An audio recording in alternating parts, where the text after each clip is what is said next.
Do you guys know what month it is? Yeah, it's officially my birthday in a couple weeks. What better way is there to spend the weeks leading up to my birthday than to sit here at home on a weekend and write up news? Yeah.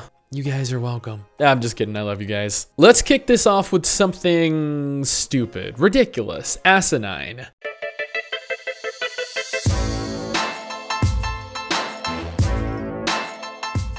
Echo of Soul, an MMORPG published years ago by Area Games, is a free-to-play title is being relaunched onto Steam. Okay, doesn't really sound too bad so far. Stay with me though, Echo of Soul is being released onto Steam in an early access state. Yes, the MMO that had been publicly playable by anyone and everyone in English for years now needs to enter early access. Here comes the kicker, Echo of Soul is not launching as a free-to-play title. Instead, the game is launching as buy-to-play at $8.99, but don't worry, it's got a super duper incredible special on right now that allows you to get it for only $5.39. This is for a limited time only. So yeah, that happened. Anyone else remember what happened to Elite Lords of Alliance and its rebranding to Warlords Awakening? Yeah, they're buy to play and have an average of 100 players online at any given time. Please, publishers, if nobody wants to play the game when it's free to play, who would opt to pay money to play it instead?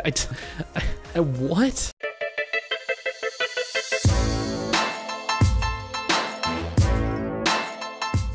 This is what I wanted to see after Echo of Soul's fuck up. A new pirate-themed MMO that can hold up to 40,000 concurrent players is being developed by Studio Wildcard. Studio Wildcard is known for their highly successful, if not terribly buggy, survival game Ark Survival Evolved. The MMO is actually launching onto Steam in early access on December 13th, although if Ark is anything to go off of, it's likely Atlas will remain in early access for a solid year or two before finally launching. The MMO is being touted as an MMO on the grandest scale, offering players a world 1,200 times larger than Ark's, allowing players to explore every inch of the globe simultaneously. The game, much like Ark, will support an official server and modded servers for players that would prefer to, I guess, not really socialize or play alongside large numbers of other players. In Atlas, players will be able to fully construct their very own ship, plank by plank, captain your own crew comprised of other players or AI-controlled NPCs, engage in PvP, master a selection of skills and disciplines, claim territories, and tame creatures. I will say, color me very excited. If not, I guess, a little cautious at the same time. Because, you know, Studio Wildcard, Ark,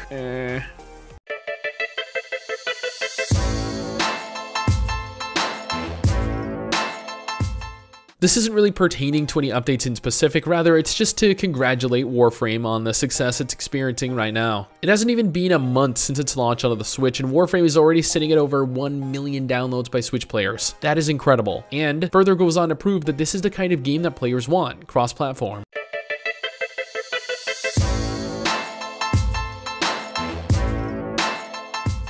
Every week, I seem to have another segment where I mention, if you thought X game was dead, then you were right. Haha! Yeah, the same applies to this week when Critica Online, a game I'm sure you've already long since forgotten about, received a large content patch. The patch brings with it 3 new challenger zones, a new pet using Archer class, a free character slot for players to actually play the new class on, and a completely overhauled endgame. So, you know, if you're ever curious of the game or want to come back, now's your chance.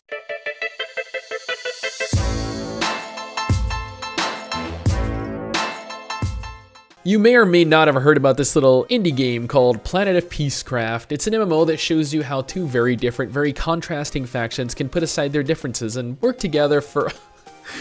Okay, I'm just fucking with you. In just a couple of days, Blizz will be releasing World of Warcraft's new Tide of Vengeance content update, and regardless of whether or not you're excited, I am. I just came back to WoW after about an 18-month break, and this time I got my wife, Mrs. Styx, involved. We've been having an absolute blast exploring the new regions, experiencing the new story, seeing the new gear, doing the new dungeons, and, well, I guess just, you know, playing the game. So seeing that Tides of Vengeance is right around the corner just whets my appetite. Tides of Vengeance brings with it various updates, including new island expeditions, the new Gnome Regan Pokemon dungeon, new heritage armor for the Blood Elves and Dwarves, which, by the way, looks incredible. I'm actually hoping the humans get there soon because I made a human, I always have, and oh my god. The new story-related Battle for Darkshore Warfront, Faction Assaults, World Quests, a new war campaign chapter, profession updates, Azerite armor updates.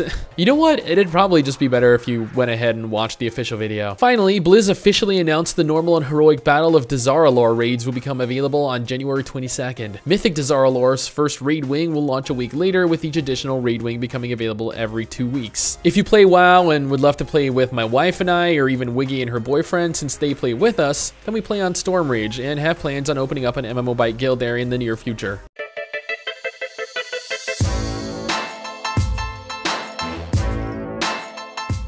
Path of Exile's latest update, Betrayal, hit their servers on the 7th. While the patch was accompanied by a plethora of issues, the developers managed to take immediate measures to not only address but also explain what happened. According to Grinding Gear Games, Betrayal is actually their largest expansion to date. The update brings with it 4 new Forsaken Masters, new skills and player archetypes, a revamped hideout system, overhauled master crafting, the creation of a new Atlas of Worlds, and introduced many new skills, items, and maps. Finally, Betrayal introduces the Betrayal League, which will provide players with the ability to investigate and influence the Immortal Syndicate. Xbox One players will be able to play the update on the 10th, with PS4 players having to wait until sometime next year. Yeah, sorry my PlayStation brethren.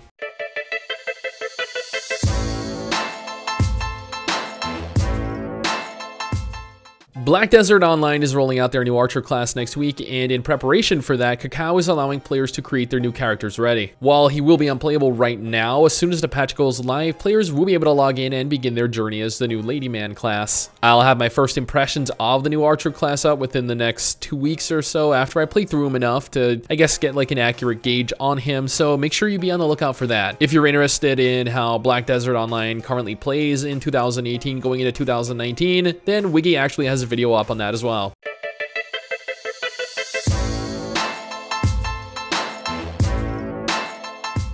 For those of you unaware, The Elder Scrolls Online is currently holding a free play event allowing anyone and everyone to register, download, and play ESO 100% free. The event began on the 6th and will continue through to the 11th, so if you've been on the fence with regards to purchasing it, now's your chance to try before you buy. It also includes the Morrowind expansion, so you know, if you're a fan of The Elder Scrolls 3 like I was, then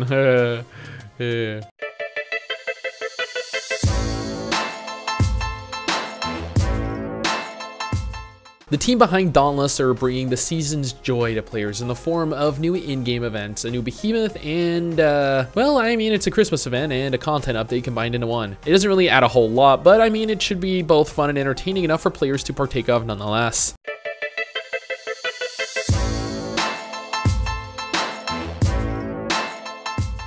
We finally have news on Crowfall and their progress with the game. The team behind Crowfall announced that they are in the final phase of pre-alpha testing and will be moving on to alpha testing in the near future. The game will then likely undergo various stages of alpha testing before moving on to various stages of beta testing, so I guess, you know, we're all still a long ways off yet, but hey, at least they're moving on to actual alpha testing after so long. And yeah, that's pretty much it news-wise. Do note though that as this is December, pretty much every MMO will be holding their unique Christmas activities and events, so make sure you log in to your favorite games to participate. I'm playing World of Warcraft and Final Fantasy XIV both right now, so I'll make sure to get my wife to join me, but you guys go have fun. And that pretty much wraps up this week in MMO news. I'm sure there's something I missed somewhere, but this is all the news that I personally witnessed and experienced this week, which admittedly was not a whole lot. Anyway guys, that is it for me. Thank you all for watching and I'll see you all next time. Peace. Thank you all for watching this video. If you enjoyed it, drop a like, leave a comment, consider subscribing to my channel over here, checking out another video, or following both Wiggy and I on Twitter at ByteSticks or ByteWiggy to just chat or hang out.